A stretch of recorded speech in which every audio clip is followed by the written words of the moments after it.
ছাত্ৰ ছাত্ৰীসকল তোমালোকৰ বাবে এটা ভাল খবৰ লৈ আহিছো এই এটা জনপ্ৰিয় পৰ্টেল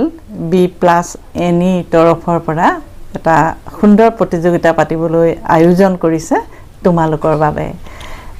প্ৰথম হল এই অনলাইন ৰচনা প্ৰতিযোগিতা যেটো তোমালোকে ঘৰতে বহি প্ৰতিযোগিতাখন দিব পাৰিবা তাত বিভিন্ন বিষয় কিটা আছে যে চতুৰ্থ শ্ৰেণীৰ পৰা ষষ্ঠ শ্ৰেণীলৈকে ক শাখা বিষয় আছে মোৰ বিদ্যালয়ৰ ওপৰত তোমালোকে লিখিব লাগিব আৰু খ শাখা আছে সপ্তম শ্ৰেণীৰ পৰা নৱম শ্ৰেণীলৈকে বিষয় আছে মোবাইলৰ উপকাৰিতা আৰু অপকাৰিতা তোমালোকে তো মোবাইলটো খুবেই ভাল পোৱা তাৰ পৰা কিটো উপকাৰ হয় আৰু কি অপকাৰ হয় এয়া তোমালোকে সুন্দৰভাৱে লিখিব লাগিব আৰু গ শাখা আছে দশমৰ পৰা দ্বাদশ শ্ৰেণীলৈকে বিষয়টো আছে মই যদি মুখ্যমন্ত্ৰী হলোহেতেন খুব এটা সুন্দৰ বিষয়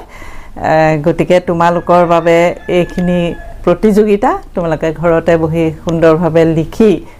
প্ৰতিযোগিতা তোমালোকৰ এটা নম্বৰ দিয়া হ'ব নম্বৰটো WhatsApp নতুবা Gmail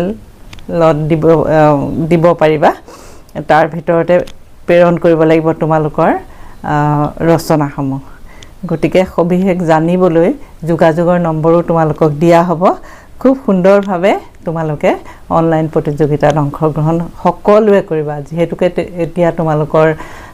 গৰম বন্ধৰ দিন ঘৰতে আছা বিভিন্ন কৰ্মশালাটো তোমালোকে হয়তো যোগদান কৰিছা তাৰোপৰি এইটো বিশেষকৈ এইটো খুব সুন্দৰ এটা প্ৰতিযোগিতা আয়োজন কৰিছে তোমালোকে ইয়াত অংশগ্ৰহণ কৰিবা আৰু প্ৰতিযোগিতাৰ শেষত খুব মুকলিভাৱে যে তোমালোকৰ প্ৰাপ্ত যিসকলে পুৰস্কাৰ পাবা খুব সুন্দৰভাৱে এখন সভা আয়োজন কৰি তোমালোকক পুৰস্কাৰ প্ৰদান কৰিব খুব সুন্দৰভাৱে সকলোৱে তোমালোকে ইয়াত অংশগ্ৰহণ কৰিবা ধন্যবাদ